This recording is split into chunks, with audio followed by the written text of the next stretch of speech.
গুরুত্বপূর্ণ আপডেট উঠে এলো এই মুহূর্তে যে 32,000 প্রাথমিকের চাকরি যে বাতিল মামলা অবশেষে সুপ্রিম কোর্টে অ্যাকসেপ্টেড হলো।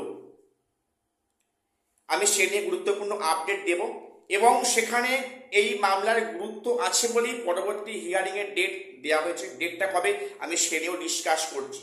তাহলে কি এই 32,000 শিক্ষক কি কপালে আবার কষ্ট আছে?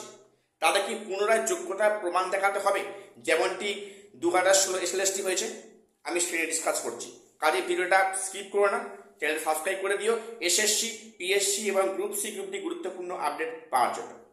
তো আজকে কিন্তু 18ই মে আজকে বিভিন্ন দিকে খবরাখবর আসার কথা বা আসছে।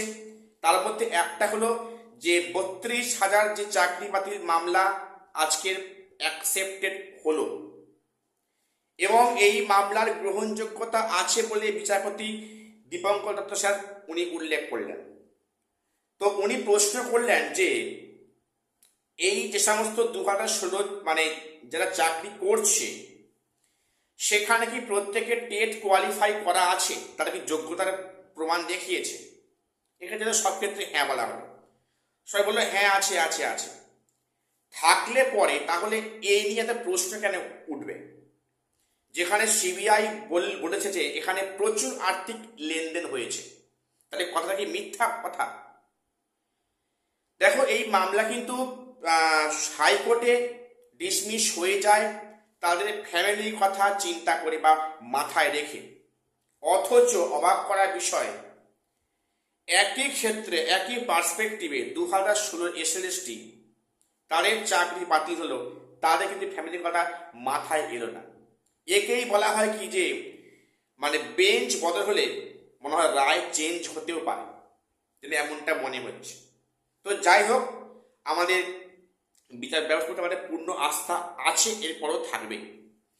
তো যাই হোক, এখানে এই মামলার গুরুত্ব কিন্তু আছে এমনটাই ওনাদের কোথায় উঠে এলো এবং আগামী ডেট ধার্য করা হয়েছে আগস্ট মাসের থার্ড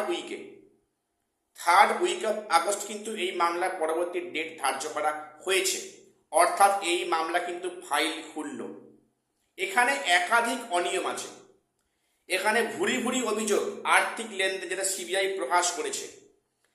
তো এখানে সত্যি কি চিন্তার কারণ আছে? দেখো, পরিষ্কার কথা বলছি, যেহেতু মামলাটা অ্যাকসেপ্টেড হয়েছে, পরবর্তী ডেট ধার্য হয়েছে এবং বিচারপতিদের কথায় পরিষ্কার যে ওনারা কিন্তু মামলাটা শুনবেন, মামলাটা ভ্যালিডিটি আছে, গুরুত্ব অবশ্যই আছে।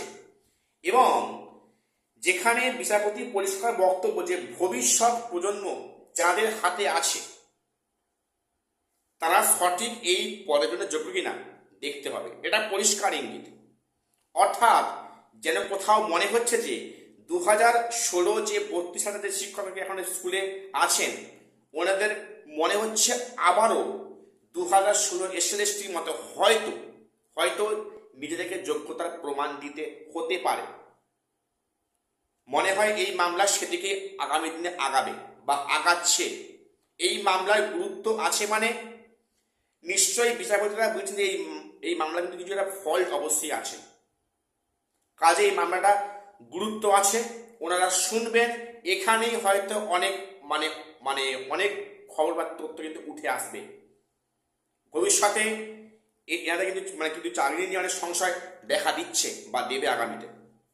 তো যাই হোক, প্রত্যেকে খবরটা শুনলে, এখন দেখা যাক আগামী দিনে কি হয়। তবে এটা পরিষ্কার কিন্তু 32,000 শিক্ষকের কিন্তু চাকরি বাতিল হওয়া সম্ভাবনার দিকে কিন্তু আগাচ্ছে। একবার সেটা বাকিটা সময় কথা বলবে। তো এটুকু আপডেট দেওয়ার ছিল, চ্যানেল সাবস্ক্রাইব করে দিও।